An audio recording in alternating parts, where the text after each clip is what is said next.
Wheaton College. Woo!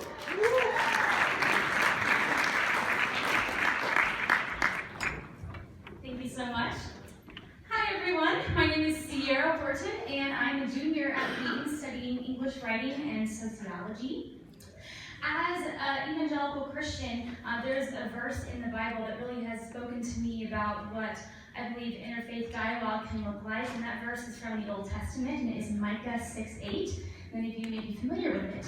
It says, "What does the Lord your God require of you, but to seek justice, love mercy, and to walk humbly with your God?" As a writer and as a Christian here in America, I have the ability to speak and to let my voice be heard and to have a platform, but I also believe that as a Christian and as a writer and as an American, I have a responsibility to do that. And so I want to share with you a story about how I had a story to share and I was given a platform to use that. So there's a news story in everywhere a couple weeks ago, which maybe you guys heard of. It was about Liberty University and how the president of Liberty made some rather uncomfortable and disparaging remarks about Muslims.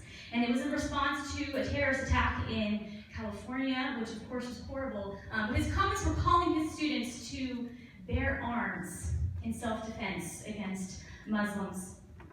And I was not the only one who was absolutely appalled by these statements. I heard this and I felt absolutely convicted. How can I, as a writer, Christian, and American, do nothing when I have something to say and when I see an injustice in our world? So the first thing that I did when I saw this was I began to engage with other students at my campus who were just as concerned as I was. And we began to talk about what we could do and how we could form a coalition of student leaders to speak out for the shared tenets of justice and mercy and humility in what would come to be our first engagement in interfaith dialogue.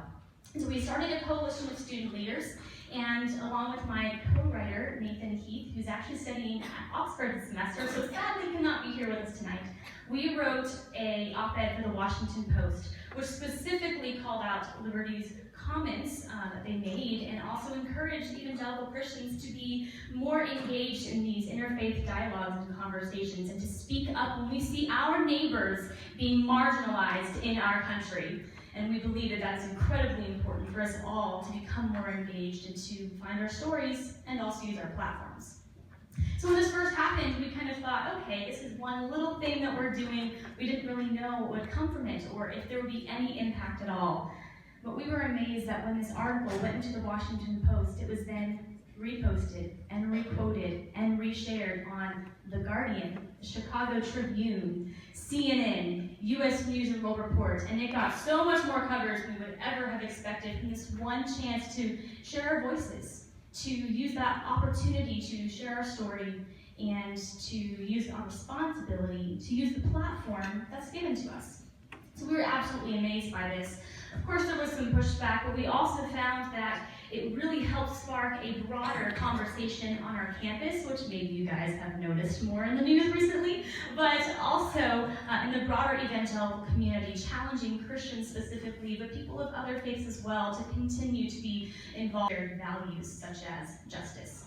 So what I wanted to just share and leave with you guys is this challenge that we all have something to say. And that's been the theme of today. What is your story? So yes, we all have something to say, but we also all have a platform. And we may not realize it, but we all have a sphere of influence. So I just wanted to leave you with this. I wanted you to consider who listens to you? Who hears your voice? Who do you have the opportunity to change? Because sometimes just a few words can make a huge difference in someone's life. To encourage them, to speak up for the voiceless, to be a voice for justice, for humility, and for mercy. I just wanted to remind you all of that it may seem small, but it can have a ripple effect that you could never have imagined. So, thank you very much.